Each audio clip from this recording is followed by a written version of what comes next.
আপনাদের মধ্যে যাদের অন্নপূর্ণা যোজনার আবেদন করার ব্যাংক ভেরিফিকেশন ফেলিওর বা ইরোড কোড দেখাচ্ছে, তাদের জন্য আজকের এই ভিডিওটা।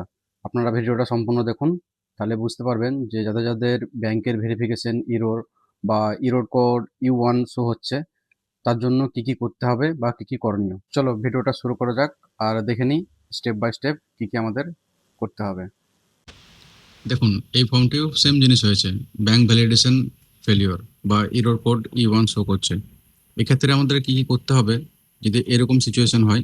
সেটা 1 নম্বর পয়েন্ট হলো আপনার আধার কার্ডের সঙ্গে ব্যাংক অ্যাকাউন্ট লিঙ্ক আছে কিনা সেটা অবশ্যই চেক করে নিন। দ্বিতীয় নাম্বার হচ্ছে ব্যাংক অ্যাকাউন্টে আপনার যে ডিবিটি লিঙ্ক আছে কিনা সেটা একবার নতুন করে চেক করে নিন। তৃতীয় নাম্বার হচ্ছে আপনার আধার কার্ডের সঙ্গে ব্যাংক অ্যাকাউন্টের নাম ঠিকঠাক আছে কিনা সেটা একবার চেক করে নিন। আর 4 নম্বর পয়েন্ট হচ্ছে ব্যাংক পাসবইয়ের সঙ্গে আধার কার্ডের তথ্যর কোনো সমস্যা আছে কিনা সেটা ব্যাংকে গিয়ে একবার ভেরিফাই করে নিন। অনেক সময় ডিবিটি বা আধার লিঙ্কের সমস্যার কারণে ব্যাংক ভেরিফিকেশন ব্যর্থ হতে পারে। ভিডিও দেখে আপনারা নিশ্চয়ই বুঝতেই পারছেন ব্যাংক ফেলিওর হলে কী করতে হবে।